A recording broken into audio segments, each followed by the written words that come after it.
Hello there, and welcome to the State of the Shaman. Well, the Elemental Shaman anyway. My name is Tuskeh, and in this video we'll discuss some of the problems Elemental Shaman face in this early part of the expansion. We'll talk about the upsides and the many downsides of the spec, what works well and what does not. We'll also discuss how to keep being useful despite the downsides of your class. I've been getting a lot of questions from worried Shaman about their viability, their damage being too low, and their usefulness having gone out of the window. So let's calm this down a little bit and discuss just what the state of the Shaman is. Alright, so let's start by getting it out of the way. Yes, the Elemental Shaman's damage is, as of this recording, quite weak.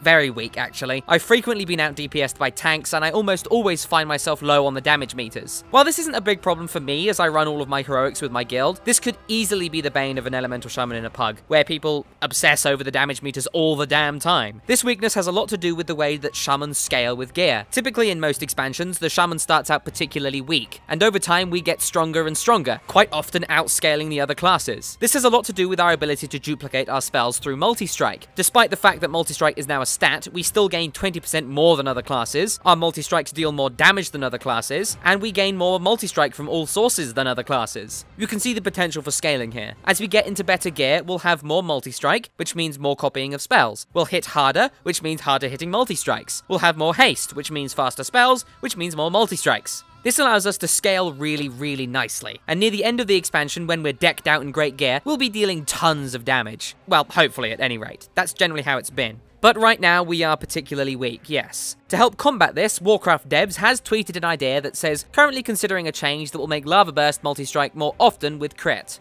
This may help us, especially with scaling, but right now, that's not a huge improvement. It is an improvement though, so that's good. Alright, so we've gone over the fact that, for now, the Elemental Shaman is pretty weak. So, should we still be gearing one up? Should we still be trying to secure yourself a raid spot with one of these? Absolutely! And there are plenty of reasons why. First of all, fun. Absolutely the most important one. The Elemental Shaman is great fun, and being a bit lower on the damage for a while should not stop you from playing. Secondly, the Elemental Shaman may lack in damage right now, yes, but as we gear up, we'll just get stronger and stronger and stronger, meaning that having an Elemental Shaman on your team right now will offer rewards over time, and theoretically, they'll start moving up damage meters more and more as you give them more gear. Not only that, but the Elemental Shaman's AoE damage right now is pretty damn sweet, and that's only going to get better, especially when extended AoE is required. Earthquake, Chain Lightning, and Liquid Magma provide an absolutely huge amount of damage over extended periods of time, and the Elemental Shaman is a master at dealing out that damage. Additionally, the Elemental Shaman still has its great toolkit, a huge belt of abilities that will dramatically help in 5-mans, and perhaps even in raids if you use it right, keeping your Healing Stream totem out to help the healers, using your Tremor totem to break fears, throwing out the Earth Elemental if a tank dies, using Grounding totem to help mitigate dangerous spells, slowing with Earth Grab and Earth Bind, knocking back with Thunderstorm, stunning with Capacitor totem, dispelling with Cleanse, Spirit, and Purge, interrupting with Wind Shear, and my personal favorite, Healing Surge. There have been plenty of times in heroics where the healer has been unable to keep up the tank in order to keep them alive. A great example was in Orkindune, where our healer got disoriented by an imp on a boss, and the tank was at 10% health. I spammed my Healing Surge, and I never made the health bar go up. But it didn't go down either. For those couple of seconds where the healer was unable to help and we were in wipe territory, I saved the attempt by supporting the group with Healing Surge. These kinds of moments are awesome.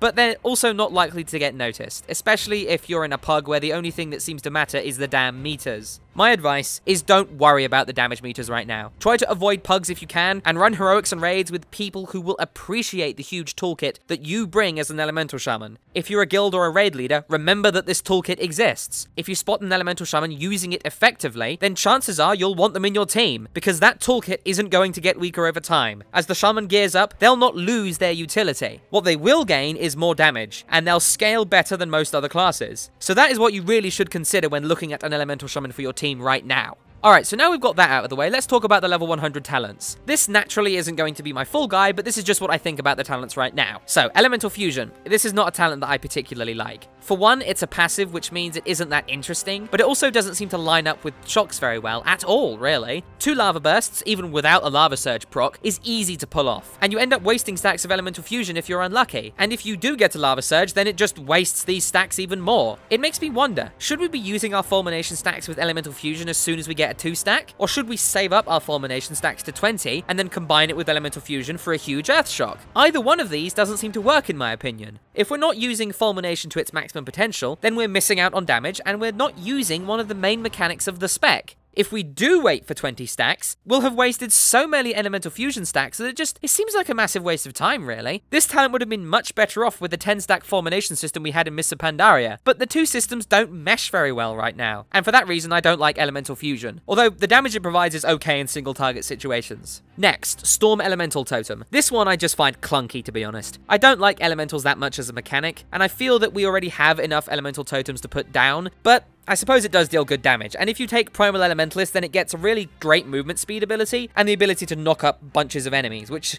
may be actually really good for AoE interrupts or stuns, so you might use those on challenge modes or in raids. But to get the most out of it, you have to also take Primal Elementalist, which removes either Unleashed Fury or Elemental Blast from the rotation, which just absolutely sucks in my opinion. I can really feel the change to the rotation without one of those in it, and it just feels horrible. So for that reason, I do not like Storm Elemental Totem at all. Its damage is pretty decent though, and it does provide a bit of healing, so go with this if you want to deal big bursts of damage and you don't worry too much about changing your rotation. Finally, Liquid Magma. This is my pick. I love this spell so much. It's just awesome in my opinion. You send your totem completely berserk, and it deals pretty good damage if you use it on a clump of enemies. It's pretty easy to use and great to watch all the lava globs just kind of spurt out and explode, but it does have quite a few downsides. First of all, it doesn't care about CC. It gives no shits about your Hex or about anyone else's CC. This isn't just the explosions from the globs around things that aren't CC'd, but the actual totem will fire its liquid magma at any CC'd enemies. Anything you're in combat with, it will fire lava globs at and break CC. In Heroics, this can spell a wipe if you don't position your totem 35 yards behind you, which absolutely sucks. I hate having to turn my camera away from the fight, position my totem just the perfect distance away. It feels very inorganic, and if you screw it up, then your tank and your healer's just going to be like, well, everything's free now, it's just attacking us and we're taking loads of damage. Use all our cooldowns, or otherwise we'll wipe. And if you're in a group of people that,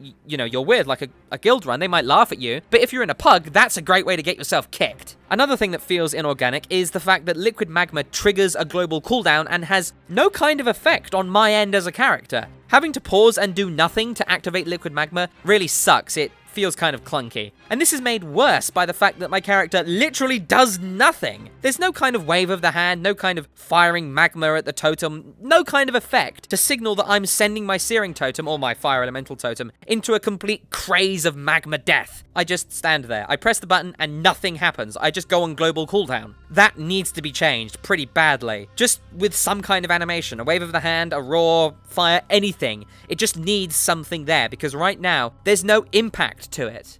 Finally, I have a problem with Liquid Magma's cooldown. It has a 15-second duration and a 45-second cooldown, which adds up to 60 seconds overall, meaning that you can only use it once per totem if you want to get the absolute maximum out of it, which of course we do, because A, it means more damage because it fires loads of globs, and B, you just want to do as best you can, really. I want to use Liquid Magma as part of my opening rotation, especially since you can use it on your Fire Elemental totem at the start of a fight. But the problem is that when Liquid Magma comes off cooldown, unless you've timed it completely 100% perfect, the totem has anywhere between 11 to 14 seconds left on its duration, which leaves me with a choice. Leave Liquid Magma available and don't press it for 14 odd seconds, or cancel my Fire Elemental to place a Searing Totem, which is a terrible idea. Never do that. When going from one Searing Totem to another, it isn't so bad, but it's still 2 global cooldowns dedicated entirely to your totems, which just feels like way too much time spent preparing to deal damage, especially since Liquid Magma needs a few moments once it's activated to start actually firing the globs out to the enemies. So, solutions to this would be to make Liquid Magma not trigger or be affected by the global cooldown, which would allow you to activate it as soon as you throw down a totem, but I can understand that it shouldn't be a spell that you just activate and forget about. It should be a moment. It should trigger a global cooldown. In that case, first of all, you know, have the character actually do something to activate the Liquid Magma, like an animation, and second of all, maybe change the cooldown or duration to mesh a little bit better with the 1-minute duration of totems. Either make the duration 12 to 14 seconds, or make the cooldown about 40 seconds rather than 45. Even if it was 44, that would allow you to do it perfectly if you did it